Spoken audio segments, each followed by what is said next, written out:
sorry. I'll just be a minute. You had a minute. Next one comes out of your pay. Ease off the threats, friend. I'm going. Boss's orders. We all got quotas to make.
Thank the law.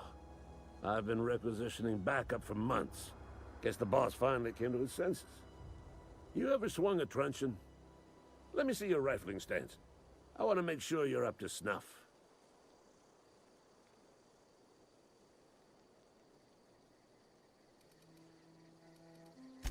The war!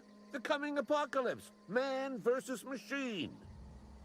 I'm talking about mechanical soldier. Cold, heartless automatons made of iron and lies.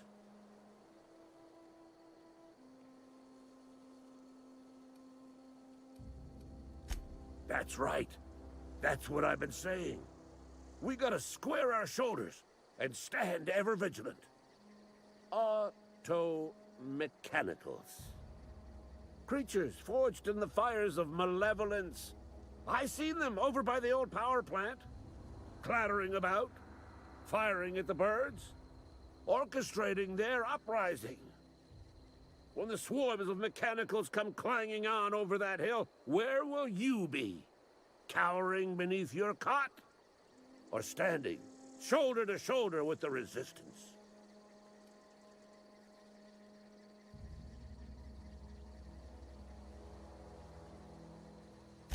I told Silas I'd pay my dues if he agreed to join the resistance. Guess this means he's finally heard the calling.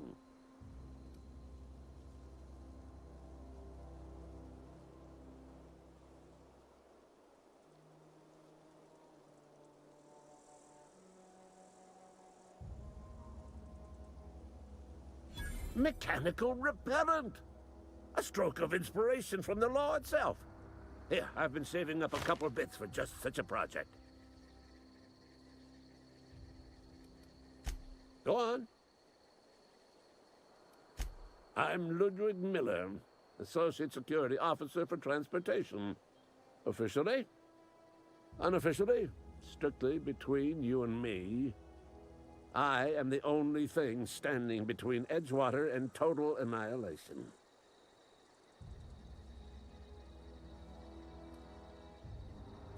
I've been gathering up a war chest over the years. Saltuna cans, mostly, some Spacer's chaw. Few bit cards. I'll reward you for your aid.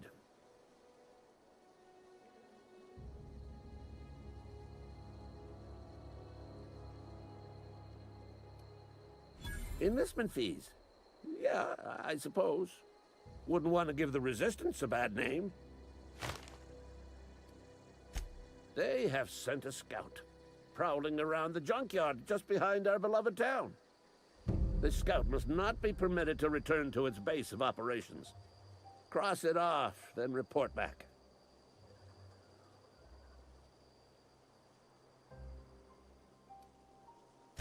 Mechanical's got a weak spot in their midsections. I think the technical term is, the blue glowy square thing.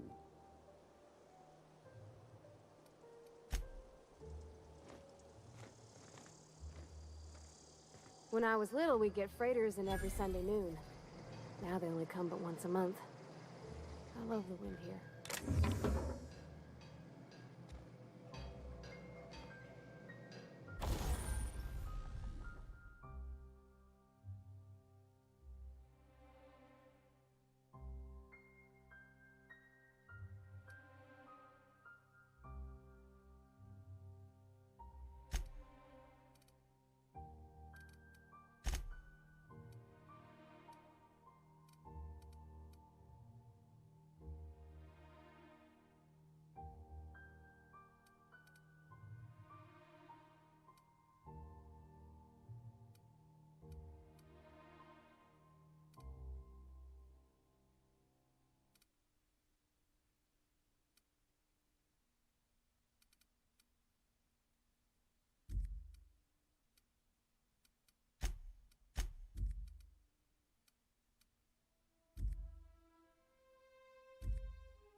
Got my sights on you.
I've always felt weird in here. It's too clean.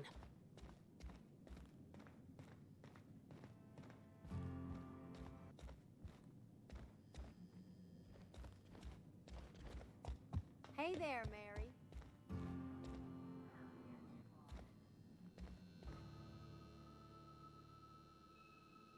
Yes, what is it? You're an outsider. Fantastic. Vicar Maximilian de Soto at your service.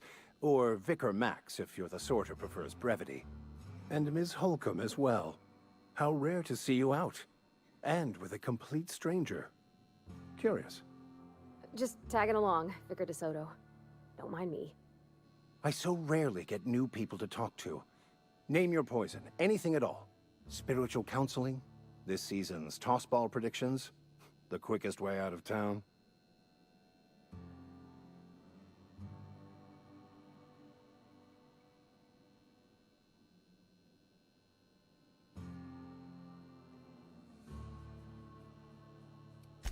What?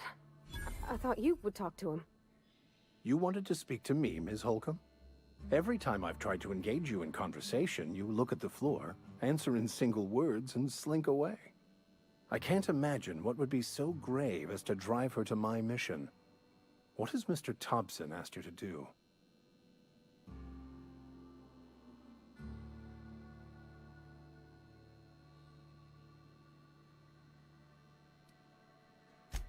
That seems well within your expertise. The way we do it's by cutting off power to the others. The ones who left. Adelaide McDevitt's encampment. I can see why that troubles you. Miss Holcomb has a soft heart. Always has, if you believe the talk.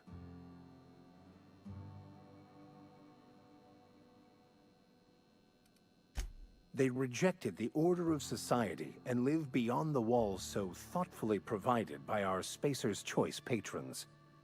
Does that strike you as a responsible life choice?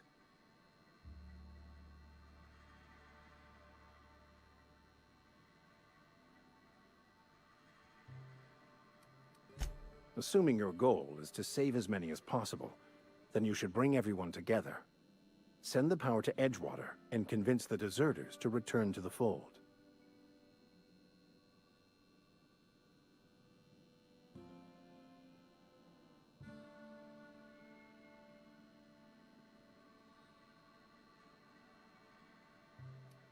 Not if things are left to stand as they are. If you don't mind a bit of unsolicited advice, be cautious on your way to the geothermal plant. It is not as safe as you might assume.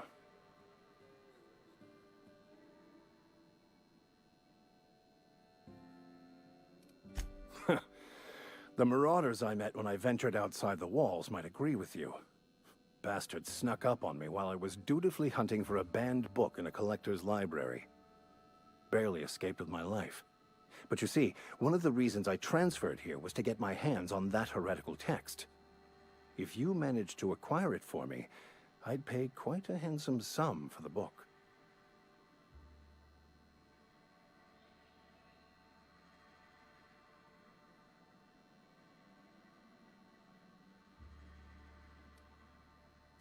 It's a handwritten journal, a faded blue cover with the name M. Bakonu handwritten in the lower corner. I'll mark where I saw it on your map. Assuming you're serious?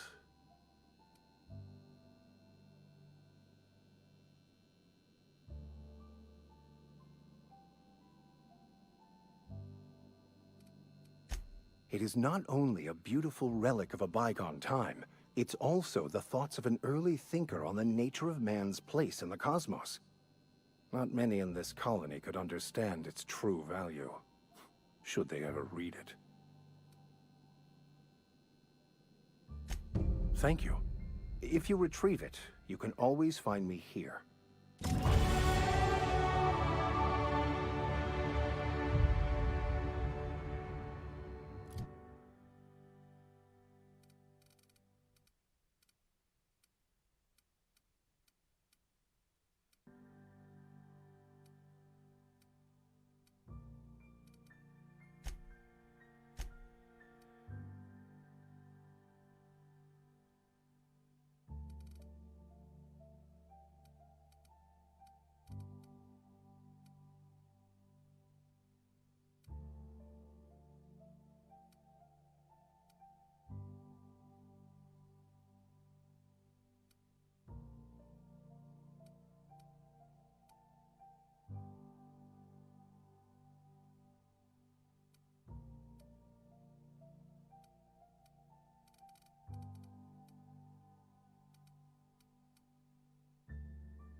Yes, Mr. Thompson.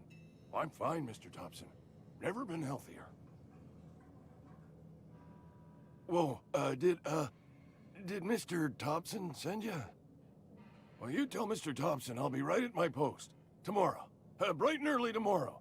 Because I'm definitely not plagued. As spry as a spring chicken. That's old Abernathy.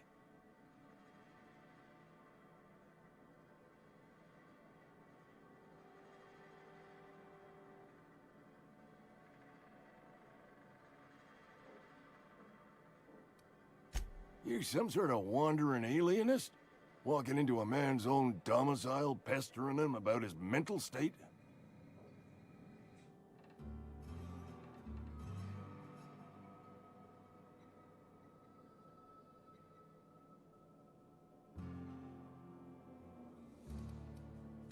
You don't know that. I could have been saying anything. Maybe I said vague. You know how words sound a mite strange when you're sick. Wait, no. Oh, damn it. Okay, listen. Maybe I am feeling a little under the weather, but I swear I'm on the mend. Please, don't tell the constable.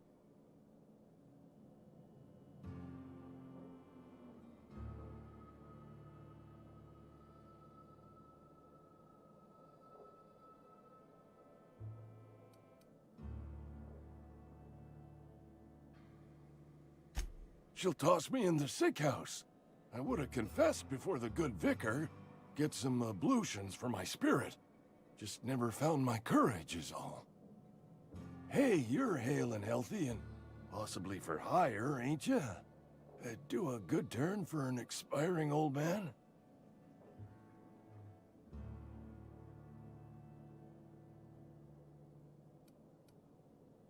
Couple hours out of your day and some light second-story work, that's all. There's a cache of anthracillin tucked away in the old community center. Powerful stuff. Stronger than what we got, anyway. I need you to break in, nab that medicine, and bring it back to me. I'll do what I can.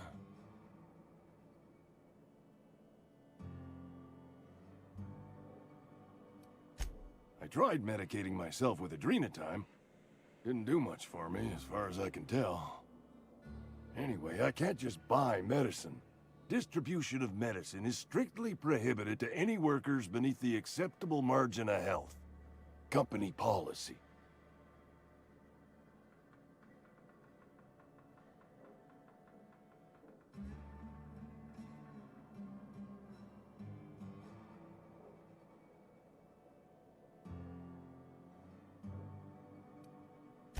More like the company won't treat me because I'm not healthy enough. You will not find any guards within sight of that old place. Marauders, on the other hand. I have it on good authority. There's a gang of them squatting there. I advise stepping softly. So you'll do it then? You oblige me with your haste. I think I feel the plague spreading. Oh, Law, it's in my spleen now. I can feel it.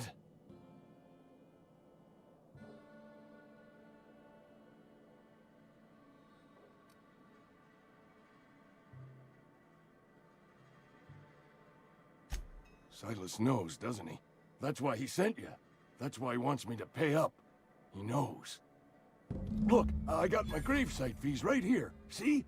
I'm good for my word. Get me that medicine, and I'll see to your payment. I know that, but I got nobody else to turn to. Reed would have wrote me up. Constable would have locked me up and wrote me up. Could have gone to see the good vicar, but I never did find my courage.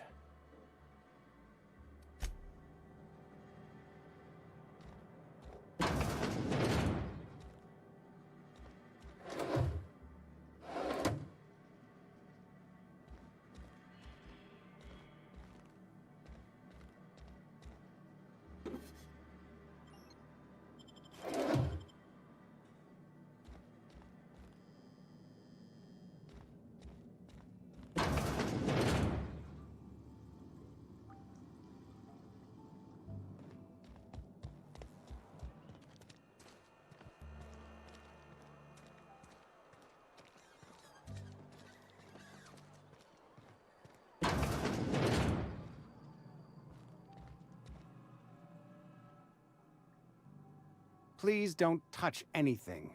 Your hands are probably crawling with germs. Physical hygiene recapitulates moral hygiene. Cleanliness is next to lawfulness.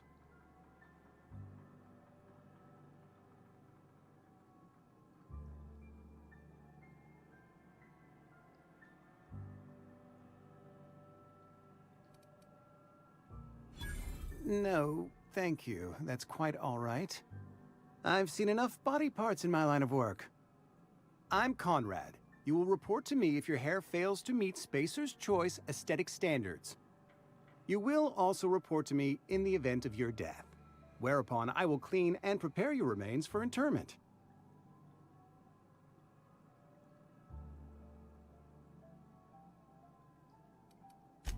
Burial, in the unfortunate event of a fatality. It's what a barber does. We make you presentable.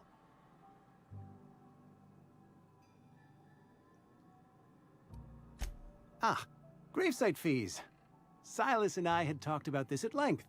I thought I'd made it clear my pecuniary situation precludes the necessary restitutions.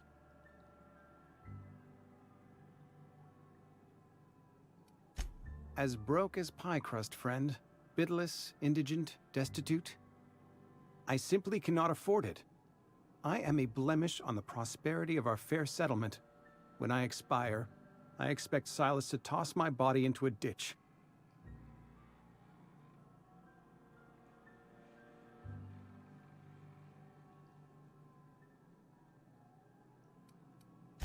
Thank you, no. I despise the cereals. Tell Silas I can't afford to pay, and that I fully expect to have my medical rights revoked for this dereliction. With my apologies.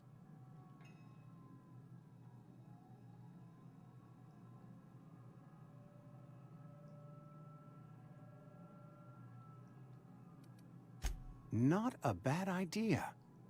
But I'd need some kind of collateral. My pair of lucky clippers. No, that won't do. Your idea intrigues me, but I'm afraid I don't have anything to give Silas. I'm open to suggestions.